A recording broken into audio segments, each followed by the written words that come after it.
პაცემლო ტელემაყურებლებო, გადაცემა დიალოგი ტელეკომპანია გურჯაანის ეთერშია. წარმოგიდგენთ ჩვენ დღევანდელი გადაცემის სტუმარს, გურჯაანის მუნიციპალიტეტის სახანდრო დაცვისა და სამაშველო სამსახურის უფროს ბატონ ზაზა უტიაშვილს. მოგესალმებით ბატონ ზაზა. 2014 წელს ხდებით ჩვენს ტელემაყურებლებს და პატარა მიმოხილვა გავაკეთოთ თუ წინა საახალწლო და საერთოდ ამ სადღესასწაულო დღეებში ჯერ ისევ საზეიმო განწყობაა ჩვენ საზოგადოებაში.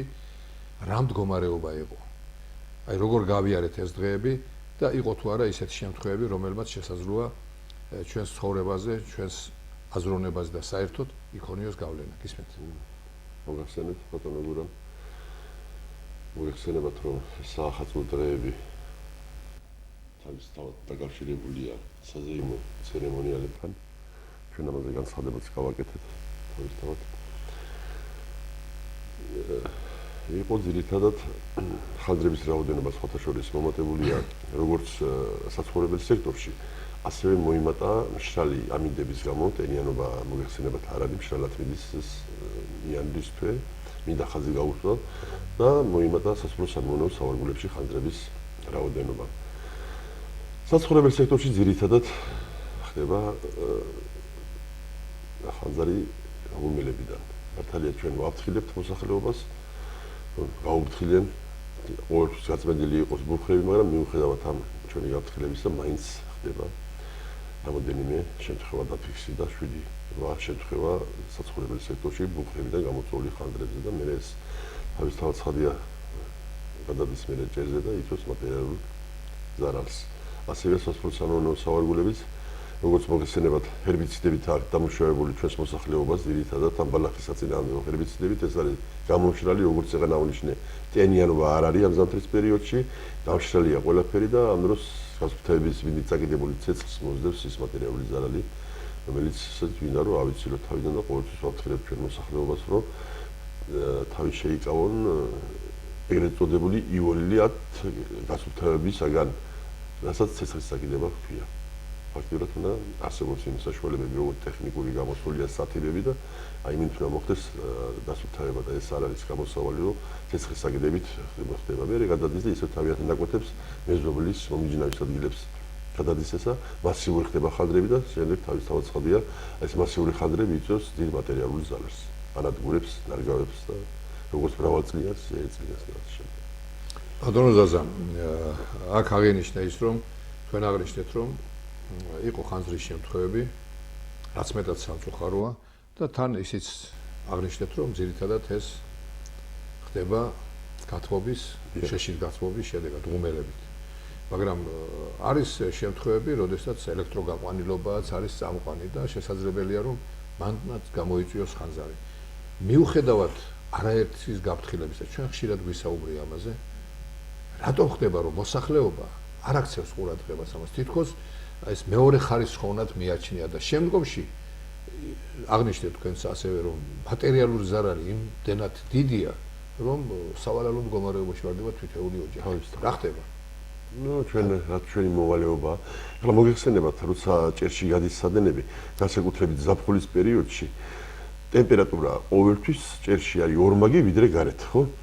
ეს არ გვევს თავისთავად ცხადია ეს 1 წელი, 2 წელი არის გაყვალილობები შეიძლება 15 წლის წინ იყოს გაყვალილი 20 წლის წინ როცა სახლი აშენდა, როცა დაპროექტდა, როცა აშენდა და შემდეგ მოხდა განათების გაკეთება.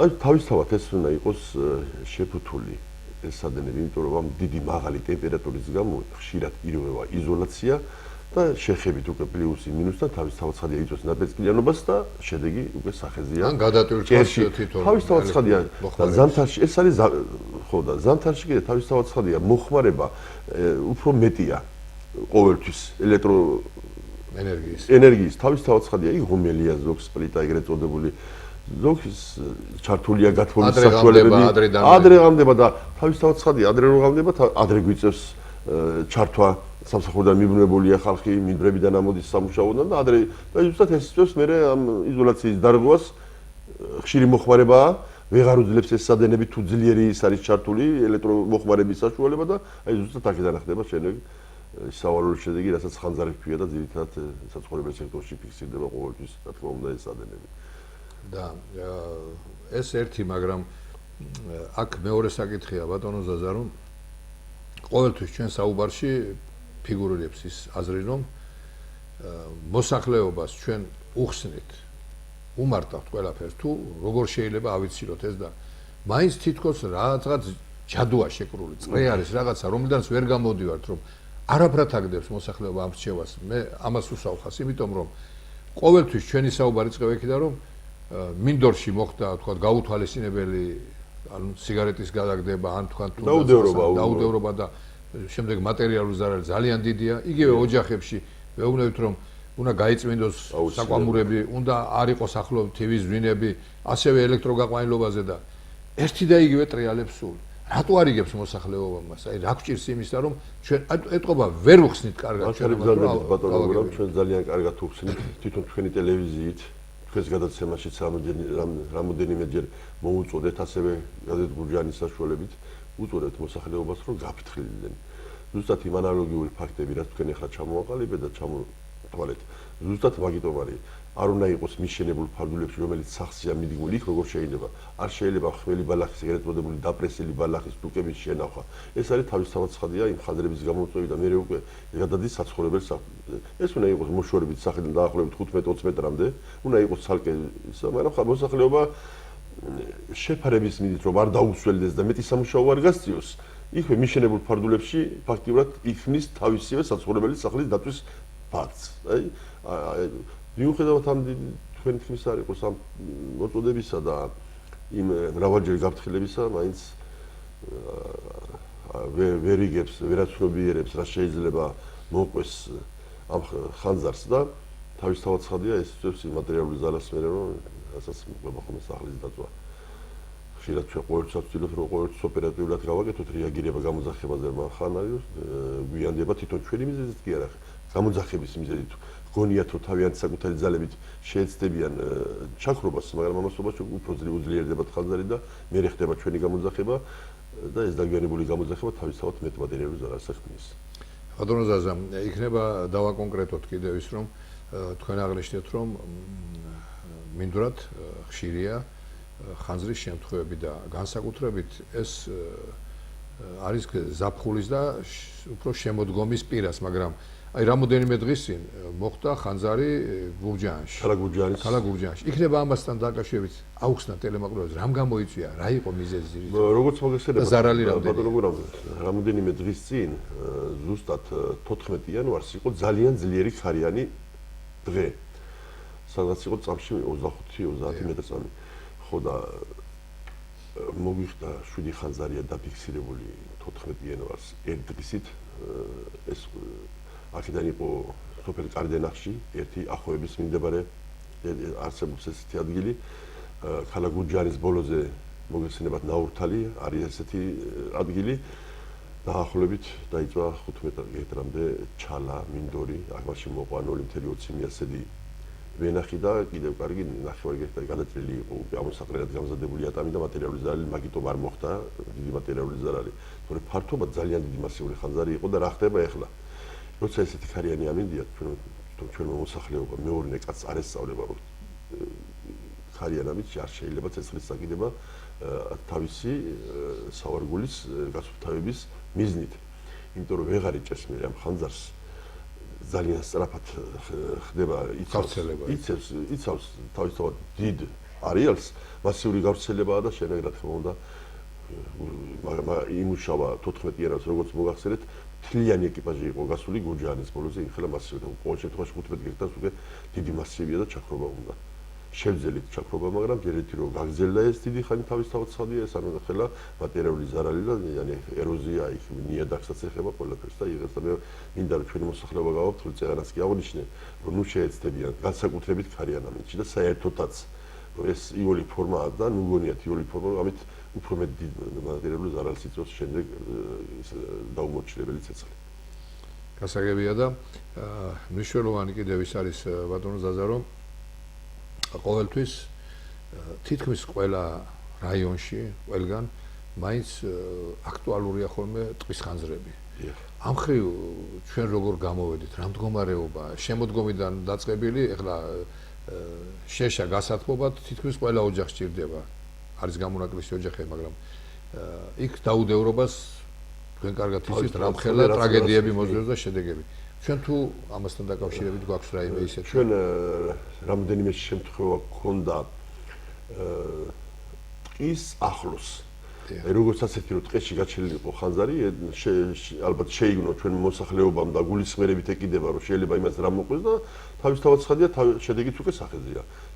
ჩვენ ამ წელს ყოველ შემთხვევაში მიმდინარე თვეში და გასულ წელშიც ტყის, როგორც აი ტყეში ხანძარი არ დაფიქსირებულა გამოძახება, მაგაზე არ გქონია და ეს ძალიან მისასალმებელია, რომ ტყე თავისთავად ცხადია, რომ სიცოცხლის ენერგიის წყაროა და მაგას რო ეგრო რჩება და ადამიანს რო შეგნებული აქვს, მე ძალიან მიხარია ყოველ შემთხვევაში. ეს ნიშნავს, რომ ადამიანმა თვითონ მოიჭრას ფილტრები. თავისთავად ცხადია, იმიტომ რომ მოგეცენებათ რამხელა სარგებლობა მოაქვს, ამ წყაროები აღარ შრება, შეუწყოთ ხელი რომ არ გაჩანაგდეს ეს ტყე და მე ჩვენი კუთხით სახანძრო კუთხით აღნიშნა რომ ძალიან ძნელია, იმიტომ რომ როცა სპეცსატუსის ენა ვერ უდგება ტყეში ხანძარს ხდება შემდეგ ნიჩაფებით და ჩაქრობა და ამიტომ ეს სერიოზულ მატერიალურ ზარალს იწვევს და თავისთავად ცხადია გაძნელებული პროცესია.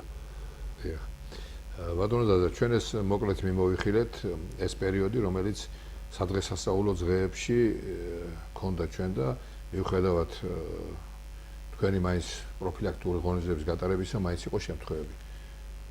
მოდი ისევ მოკლედ მიმოვიხილოთ გასული 2013 წელი. გასული 2013 წელში მთლიანი წლის განმავლობაში დაფიქსირებულია სულ 324 ხანძარი. აქედან 45 იყო საცხოვრებელი სექტორი, 45 მეთეულის რაოდენობა, 7 იყო ტრანსპორტი. აქედან 18 იყო მიშენება საცხოვრებელ ბინებზე, რომელიც აღნიშნეთ წეგან ძირითადად ეს გამოწვეული იყო იმ თივისა და ადვილად აალებადი მასალების შენახვით, ზოგი ყუთებს ინახავს, ზოგი ხმელბალახს და როგორც მოგახსენეთ, იქიდან შენეგალი დიდი აქვს ამ გამხმარბალახს და თავისთავად უფრო ადვილი მისაწვდომია რომ ჭერზე გადავიდეს ეს ხანძარი და მაგით იმით იყო გამოწვეული. და დანარჩენი მოდის, როგორც მოგახსენეთ, სასოფლო სამეურნეო სავარგულებზე. დაახლოებით ზარალმა ეხლა ჩვენ მიახლოებით ზარალს ვადგენს ზუსტი ციფრის არ შეგვიძლია ჩვენ დაახლოებით 120,000 ლარამდე იყო მატერიალური ზარალი ამ 324 ხანძრიდან გამოწვეული. ეს ხანძრისა. მაგრამ შევეხოთ სამაშველოსაც, ვინაიდან ჩვენმა ტელემაყურებელმა კარგად იცის, რომ 2013 წელი ძალიან მძიმე იყო სოფელ ვეჯინიდან კარდენახის ჩათვლით სოფლებისათვის. თქვენ იქაც მოგიწიათ იქ ღვარცოფი შევარდა ოჯახებში და აზიანა და წყლის ამოტომბა რა თქმა უნდა. დიახ, აი ამ კუთხით ქონდა ისეთი რამე შემთხვევები, რომელიც თქვა განსაკუთრებულად შეიძლება აღნიშნოთ და ნუ ეგ იყო თქვენ რომელიც აღნიშნეთ სტითია, უძლიერესი იყო ნალექი, ამას დაერთო თან სიტყვა, ნუ გაანადგურა სასოფლო სამეურნეო სავარგულები და ამ დიდებულმა ხევებმა ფაქტიურად შეაღწია მოსახლეობის საცხოვრებელ სექტორში პირველ სართულებზე და რა თქმა უნდა დატბორა და მიღებოდა მაგის ამოტომითი სამუშაოების ჩატარება ჩვენი სპეცტექნიკით. ბატონო ზაზა, ჩვენ თუ გადავხედავთ აი უახლოეს წარსულს, გაგვახსენდება ის, რომ ზამთრის პერიოდში ძალიან ხშირი იყო დიდთოვლობის შედეგად, უხინალექის შედეგად სახურავის დაზიანების შემთხვევები. პირდაპირ იქცევოდა სახურავი და დიდ ზარალს. თქვენ გიხდებოდათ თქვენმა ტელემაყურებელმა ბევრმა იცის, ბევრმა არ იცის, მაგრამ მინდა იცოდნენ, რომ თქვენ ხშირად გიხდებოდათ სახურავებზე გადმოთვალა და შეკეთებას კი. აი წელს მიუხედავად იმისა, რომ დიდთოვლობა არ არის მაინც იმის საშუალება, რომ ყინვები არის და შესაძლებელია, რომ აქა-იქ მაინც დაზიანდეს და ისევ გახდეთ თქვენ საჭირო ამა თუ იმ ოჯახის. ჩვენი სამაშველო როგორც მოგეხსენება, ჩვენ სამაშველო კუთხითაც ამუშაობთ, არა მარტო სახანძრო და იქიდანაც არის დასახელება სახანძრო სამაშველო სამსახური. ჩვენ როცა გასულ წლებში იყო დიდთოვლობა, რამოდენიმე ათეული სახურავის გადმოთვალა მოგვიხდა და იმაზე ამის გადმოთვალა, იმიტომ რომ საშიშროება იქნებოდა იმის ჩამოქცევისა და შეიძლება რაღაც საფრთხეში ჩავარდნიყო ჩვენი მოსახლეობა. თუმცა თავარ ქუჩაზე რამოდენიმე მთლიანად გადავთვალეთ კიდე რომ მოსახლეობას ფეხი არ აცურებოდა და მაგ მიზნითაც ვიმუშავეთ ჩვენ როგორც სამაშველო კუთხით ისე ძალიან დიდი ყინული იყო და ეს ამის გასუფთავება მოხდა ესეც ჩვენ მოვალეობაში შედის და ვასრულებთ კიდეც. ნუ ყოველ შემთხვევაში თუ მოხდება და იქნება, ყოველ შემთხვევაში წელს როგორც ვატყობთ არ არის ტენიანი ზამთარი, ნალექიანი ზამთარი არ არის, მაგრამ თუ კი მოვათხოვლი და იქნება იმის აუცილებლობა და საშიშროება, რა თქმა უნდა, შეექმნა მოსახლეობას, ჩვენ გურჯაანის რაიონის მოსახლეობის გვერდით ვღებავთ და აბსოლუტურად ყველაფერი სამუშაოს შევასრულებთ და ჩვენ უფლება მოვალეობაში შედის. გასაგებია და მიუხედავად იმისა, რომ ჩვენ ყოველთვის მზადყოფნაში ვართ და ხალხის სამსახურში, მაინც ძირითადი ფაქტორი ბატონოზაზე ეს არის ტექნიკა, ეს არის თითოეული თანამშრომლის პროფესიული მომზადება. აი, ამ კუთხით როგორ წარმოვაჩენთ ჩვენ თავს? თქვენ როგორც ვიცით, გამგეობის დახმარებით მიიღეთ ახალი სპეცავტოცისტერნა. სპეცავტოცისტერნა. ამან რა სტიმული შემატა თქვენ სამსახურს, რამდენად გაგაძლიერათ და პლუს თვითონ თქვენი პირადი შემადგენლობის სწავლების, მომზადების დონე როგორი არის?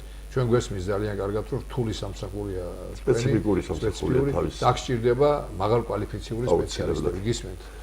როგორც თქვენთან აღნიშნეთ, გასულ წელს გურჯაანის მუნიციპალიტეტის გამგეობისა და საკრებულოს ინიციატივით შეგვიძინეს და გაგვიახლეს ტექნიკა, შემოტანილია ახალი ზილას 30 მარკის სპეცავტოცისტერნა, რომელიც რა თქმა უნდა აღარ არის იმაზე ლაპარაკი, ეს არის ძალიან გამართული მანქანა და სწორედ რომ სულზე მოგისურვო, იმიტომ რომ ქალაქიდან გადმოცემული მანქანა ქონდა ერთი ქალაქის მერიიდან 2020 წლამდე გამოყენების უფლებით, მაგრამ ძალიან მოძველებული იყო, ამორტიზებული იყო მანქანა და აუცილებელი ხდებოდა იმის შესაძლებლად, დაგვიდგა როგორც გამგებელი, ასევე საკრებულოს თავმჯდომარე გვერდში გაითვალისწინეს ჩვენი მოთხოვნა და სასწრაფო წესით, როგორც ხდება ოფიციალურად, ტენდერის გამოცხადებით მოხდა ამ ავტომანქანის შეძენა და ძალიან კარგი, იმიტომ რომ ახალი ავტომანქანა რა არის, იმის საფუძველია, რომ ოპერატიულად მივართ, რა თქმა უნდა, ხალხის ადგილზე და თავის ცხადია ოპერატიული და დროზე მისვლა,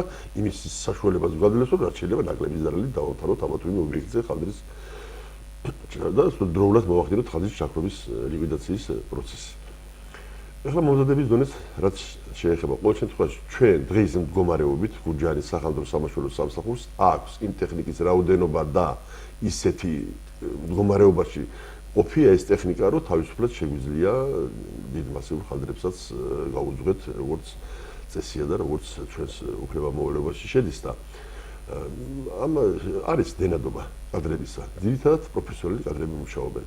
ჩვენ ვატარებთ ყოველ სამსმენაში ერთხელ, როცა თვალში ერთხელ მეცადინეობებს, როგორც კიბეზე ასვლაზე, ასევე სახელოების ეგრეთ წოდებული შლაგების მოსახლეობის შესაძლებელი რო იყოს, შლაგების გადამის, აქ არის ნორმატივები ჩამოყალიბებული, რომელიც შემუშავებულია და დამუშავებულია შინაგან საქმეთა სამინისტროს მიერ და ხდება მეცადინეობა. ამ წამში უნდა გაიშალოს ეს ახლა ამ წამში უნდა ახვილე 14 მეტრია კიბეზე დამაკმაყოფილებელი რამდენი წამია, რამდენია ფრიადი და ასე შემდეგ და თვითონ უკვე სტიმული ეძლებათ. ახლა თავისთავად ცხადია, ყველა ცდილობს რომ ის გაიუმჯობესოს, ის 10 კაცი რო ყავს მეცვლაში და 10 კაცი რო ვამეცადინებ, ყველას უნდა რომ მიიბაძოს ის, ვინც სწრაფად აკეთებს ამას. და ეძლევა თავიანთი სტიმული თავისთავად ცხადია, რომ თვითონაც იყვნენ ჩაეტიონ იმ ნორმატივებში, რომელიც აუცილებელი არის ხაზის ხრობის პროცესში.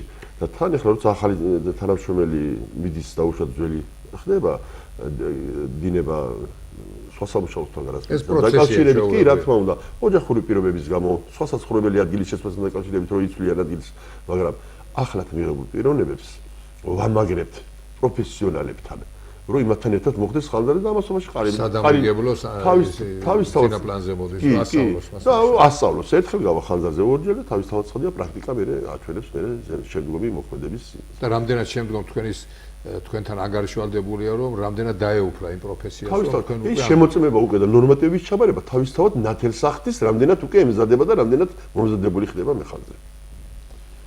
ბატონო ზაზა, ეს მეტად საინტერესო პროცესია, რომელიც თქვენ აღნიშნეთ, რომ ახალი ტექნიკა უკვე თქვენთვის დიდი სტიმულია, პლუს კადრებთან თქვენ არ გაქვთ მაინც და მაინც დიდი პრეტენზია, იმიტომ რომ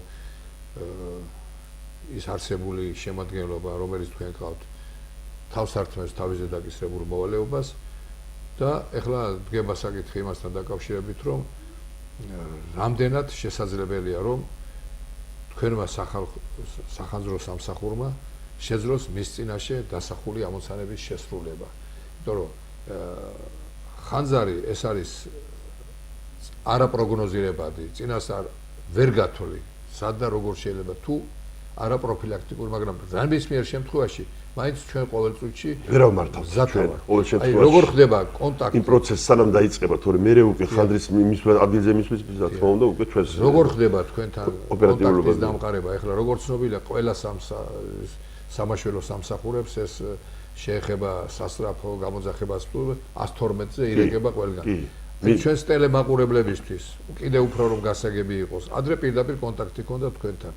აი როგორ ხდება და ხო უფრო მოწესრიგებულია ბატონო გურამ მე მინდა ჩვენ მოსახლეობას ვაცნობო ეს ტელეფონის ნომრები გადის ტელევიზია გურჯაანის მორბენალ სტრიხონში ხო ყველაზე ადვილი და სამახსოვრებელია თავისთავად ეს საერთაშორისო კოდია 112 მთელი ევროპის ქვეყნებში და მათ შორის საქართველოში შედის საპატრულო სამსახურში და მე რა მინდა ვთხოვო ჩვენ მოსახლეობას როგორც მოგხსენებათ ბატონო გურამ ყველა ადგილს თავისებური ისაა საერთოდ მე ვახსენე მოგითხარით რამოდენიმე დღის წინ მოხდა მეთქი ხანძარი 14 იანვარს გურჯაანის ბოლოზე ის ნაურთალის ტერიტორია არსებობს წიფლები არსებობს ეს პირდაპირ ამათ შეუძლიათ რომ ამათ არ ეგონოთ რომ პირდაპირ 112-ს როცა უკავშირდებიან ეს არის საპატრულო სამსახურში ჩამოყალიბებული უნდა აუხსნა პირდაპირ უნდა უთხრან ის რომ თბილისელია და ვერ გაიგებს მასი არა პირდაპირ უნდა უთხრან რომ დროზე იმ ადგილი ზუსტად ის დასახელება რა თქმა უნდა ტელეფონის ნომრები და ისინი თვითონ ფიქსირდება ავტომატურად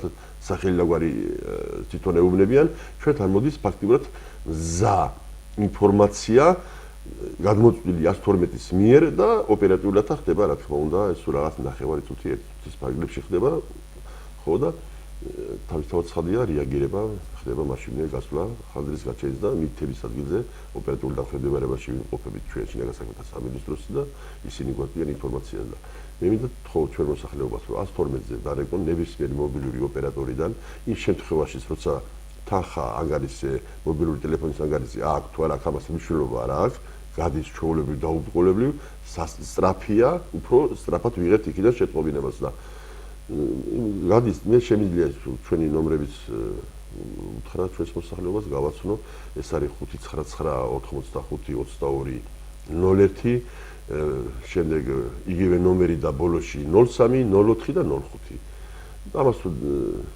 თუ უშუალოდ ენდომება ჩვენთან კონტაქტის და უფრო თავისთავად ცხადია სწრაფი რეაგირება მოყვება და სწრაფი ოპერატიული გასვლა რაც იმის მანიშნებელი იქნება რომ ყველაფერი ჩატარდება ოპერატიულად და ნაკლებ ზარალს და ზიანს მიიღებს სამართლიანი ხალხისაგან გაჩენილი ხალხისაგან ჩვენი მოსახლეობა ეს იქნება საცხოვრებელი სექტორი თუ სასოფლო სამეურნეო სავარგულება მათ შორის მნიშვნელობა რა აქვს ჩვენი ენთუზიაზმით და ერთდაგივე სისწრაფით გავდივართ აღნიშნულ ხაზრებზე და არა გზის ჩვენი გაფრთხილებისა ბატონო ზაზა თუ იკლო ან თუ საერთოდ აღარ არის სრულ გამოძახების შემთხვევები შარშან დაფიქსირდა ბატონო გურამ დაახლოებით 5-6 ზარი კომპეტენტურმა ორგანოებმა მოიძიეს და გაატარეს სათანადო ჯარიმები არსებობს მაგაზე გაატარეს ღონისძიებები წელს ყოველ შემთხვევაში ამ ახალი წლის დღეებში და ამ თვეში ესეთი ზარები არ ყოფილა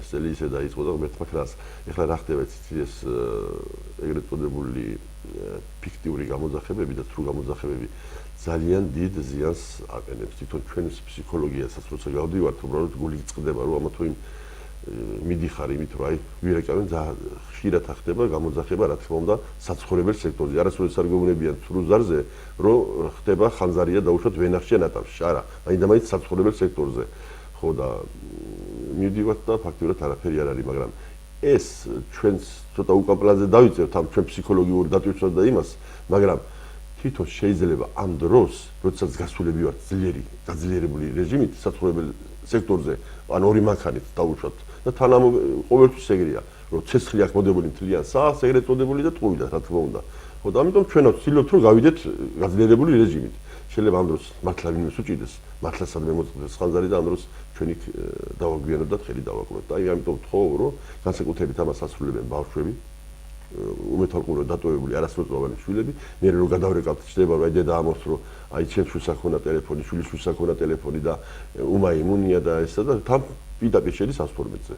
როგორ გადმოგცემს იქ ფიქსირდება თავისთავად. ადვილი ასაკრეფია, ბავშვის ადვილად იმახსოვრებს 112-ს და პირდაპირ ეკავენ თბილისში. ნუ იქიდან რომ ხდება ეს რა თქმა უნდა გადმომისამართება ჩვენი ხალხისა თავისთავად ხალხია რეაგირება სასწრაფოა და გავდივართ და აი სხვას ნამდვილად შეიძლება უჭიდეს იმ პროცესში და იმას დააკლეს ჩვენი ხელი. ამიტომ თავი შეიკავონ ამ სრულ გამოძახებებისგან. ჩემი თხოვნა იქნება დასრული ადამიანებისადმი, მოხუცებისადმი თუ რომ ბავშვებს მივაქციოთ ყურადღება არასრულწლოვანებს და ხელში არ ჩაუგდოთ მობილური ტელეფონი, რომელსაც არ აქვს იმის ადრონების უნარი პატარას რომ არ უნდა გახორციელდეს ეს სრულ ზარები. და თავისთავად ცხადია წეგან თქვენც აღნიშნეთ და მეც ეს გარკვეული ჯარიმებთან არის დაკავშირებული, იმ ბავშვს კი ვერაფერს ვერ ეუნებიან, მაგრამ ჯარიმდება მშობელი და რა მნიშვნელობა ოჯახს ყოველთვის აკლება ის რაღაც გარკვეული თანხა.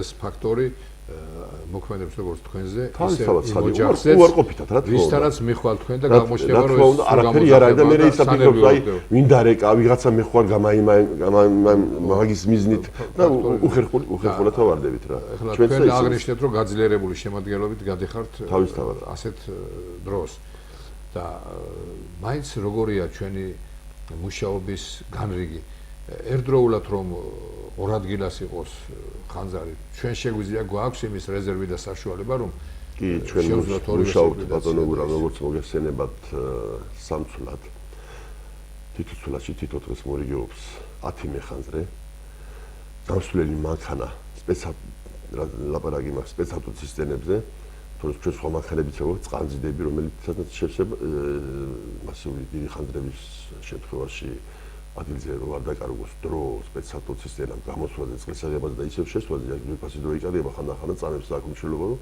გადავარჩინოთ ესათვის ობიექტი და გააქვთ თქვენ იმის რეზერვი წყალი საიდან უნდა მოიძიოთ ადგილები გააქვთ შერჩეული კი ვიღებთ როცა თქვენ ხარხნებში შედიხართ სადღაც კი ძირითადად მე უღრმესი მადლობა მინდა მოუხადო სოფელ ვაჩნაძიანის როგორც ერთ დიდ ქარხანას ისევე უკვე კერძოობაში ის ქარხანა გადასული ერთიც და მეორეც ერთი არის ყოფილი ატომის დასამართი სადგური იყო კი მოგეხსენებათ თქვენ იქ არის ეს ქარხანასენი არასოდეს ჩვენ ზევით ზონაზე შეფერხება არასოდეს არ ქონიათ ჩვენთვის კარები ყოველთვის გახსნილია გამოცხადებულია ხელმძღვანელობას რომ სახალხო მივა ჩვენი შევსება მოხდეს რაც შეიძლება სწრაფად რომ არ დავაგვიანდეს რა თქმა უნდა წყლის მიტანა ეს ლაპარაკია უკვე მეორე და მესამე რეისი როცა ჭირდება თორე ჩვენი მანქანები რომელიც იმყოფება დეპოში სანამ გამოძახებამდე სავსეა წყლით და რა თქმა უნდა სავსეა საწვავით ისე რომ შეფერხების ის არა გვაქვს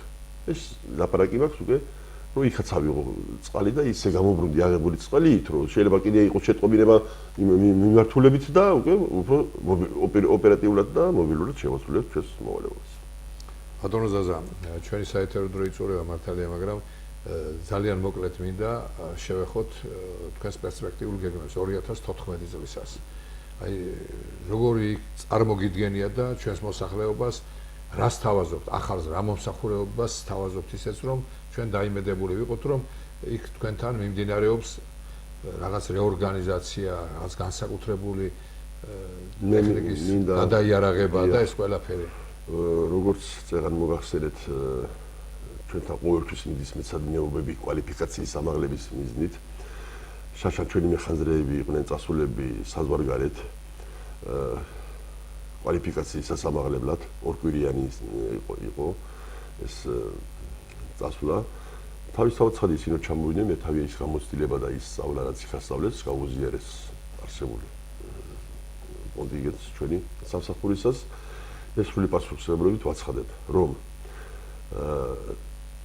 ტექნიკა გამართულია სახალხო სამაშველო სამსახურში ტექნიკა არის გამართული კადრები ყავს კვალიფიციური და მინდა რომ ჩვენ მოსახლეობას ჰქონდეს ჩვენი იმედი ღმერთმა არ მოახდინოს ხანძარი მაგრამ თუ მოხდება ჰქონდეს ჩვენი როგორც თანამშრომლების ასევე ჩვენი ტექნიკის იმედი რომ მაქსიმუმს შესაძლებლობისას გამოვიყენეთ იმიტომ რომ რაც შეიძლება ნაკლები მატერიალური ზარალი მიადგეს მოსახლეობას. როგორც აღნიშნეთ, თავარია იყოს ზუსტი მისამართი და დროული შეყობინება. რაც თავარია პირველ რიგში პირველ რიგში მე ეს აღნიშნე, მიაწოდონ 112-ს ინფორმაცია იმ სახელწოდებებით, იმ გამოთვლით სახელებით დაუშვათ, როგორც სოფელი იცნობს, არ არის მაგის პრობლემა, რომ ჩვენ უფრო გვიადვილდება შემდეგ. ესე იგი, მანქანა შემოვიდა შეტყობინება, გაგაშის ზარს აკეთებს ოპერატორი, მანქანა გადის და ამასობაში ხდება თბილისში შესული ზარის გადამოწმება. მანქანა მიდის და მობილური ტელეფონები გვაქვს, ჩვენ კორპორაციული ნომრები გვაქვს ჩართული, ამაში იხდის ჩვენი მუნიციპალიტეტი, დიახ, გვაფინანსებს, ანგარიშზე თანხა ყოველთვის გვაქვს.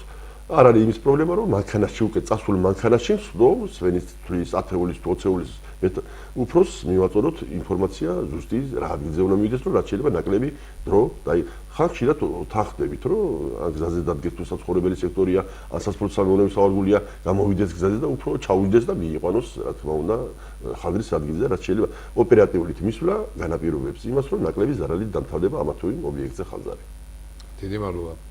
მაცეონო ტელემაყურებლებო, მინდა ისევ და ისევ წარმოგიდგინოთ ჩვენი დღევანდელი გადაცემის სტუმარი, გურჯაანის მუნიციპალიტეტის სახანძრო დაცვისა და სამაშველო სამსახურის უფროსი ბატონი ზაზა უტიაშვილი. ბატონო ზაზა, მადლობთ აქ მობრძანებისათვის, საინტერესო საუბრისათვის, იმ საუბრისათვის, რომელმაც კიდევ ერთხელ ცხადყო, რომ ჩვენ კიდევ გვაქვს პრობლემები ამ კუთხით, რომ მოსახლეობის მხარდაჭერა და თანადგომა თქვენთვის ყველაზე აუცილებელი და მნიშვნელოვანია და ეს ყველაფერი ერთობლივად გამიზნულია იმისათვის, რომ ჩვენ თავიდან ავიცილოთ ისეთი დიდი უბედურება, რომელსაც ქვია ხანძარი.